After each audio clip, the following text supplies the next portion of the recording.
चास धर्म या दुआस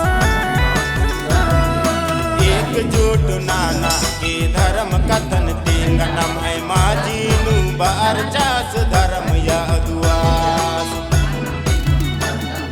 बरा भयारो चितरंजन युरास की सांगे धर्म डहारे एकजुट नाना के धर्म कथन तेंगनम है माजीनु बार चास धर्म या दुआस एकजुट नाना के धर्म कथन तेंगनम है माजीनु बार चास धर्म या दुआस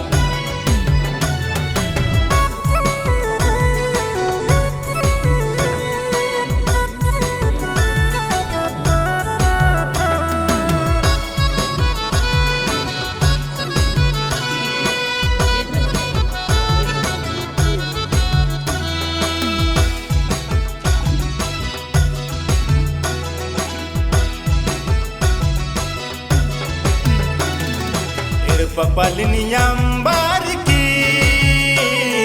धर्म डरन ये कागे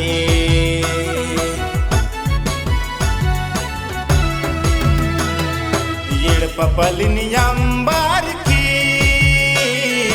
धर्म डरे ये कागे कुत्ता लगदास पत पाता कुत्ता लगदास जाला जाला कुत्ता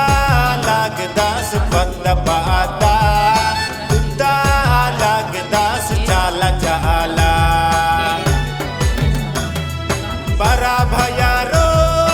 चितरंजन युवराज की सांगे धर्म डहारे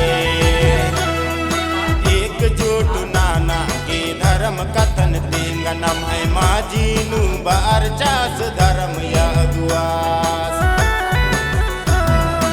एकजुट नाना के धर्म कथन तेंगा नम है माजीनु बार चास धर्म या अगुआस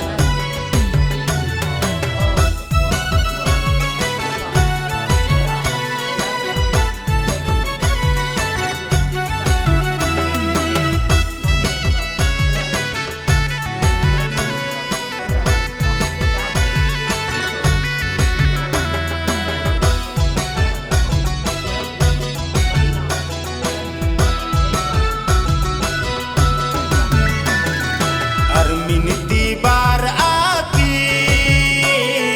मोह माया यम्बाती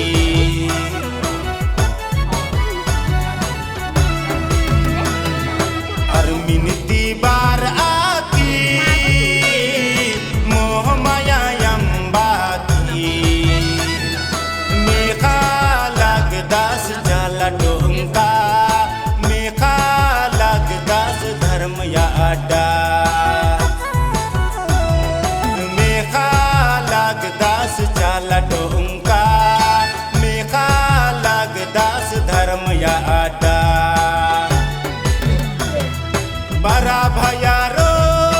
चितरंजन युवराज की सांगे धर्म डहारे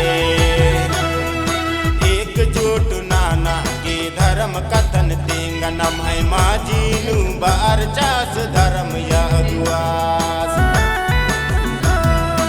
एकजुट नाना के धर्म कथन तेंगा नम है माजीनु बार चास धर्म या अगुआस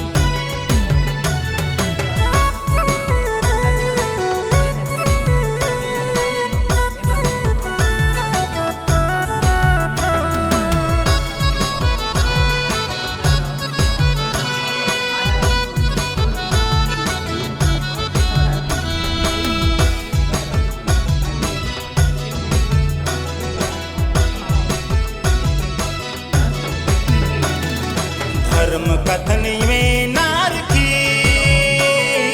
नशा यमन यम्बाती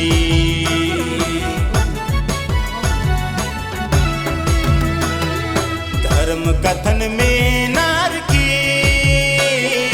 नशा यमन यम्बाती सोच आलग नार अपन समाजान इरा लगनार धर्म डहारे सोच लगनार अपन समाजान इरा लगनार धर्म डहारे बरा भयारो चितरंजन युवराज की सांगे धर्म डहारे एकजुट नाना के धर्म कथन तेंगा नम है माजीनु बार चास धर्म या अगुआस एकजुट नाना के धर्म कथन तेंगा नम है माजीनु बार चास धर्म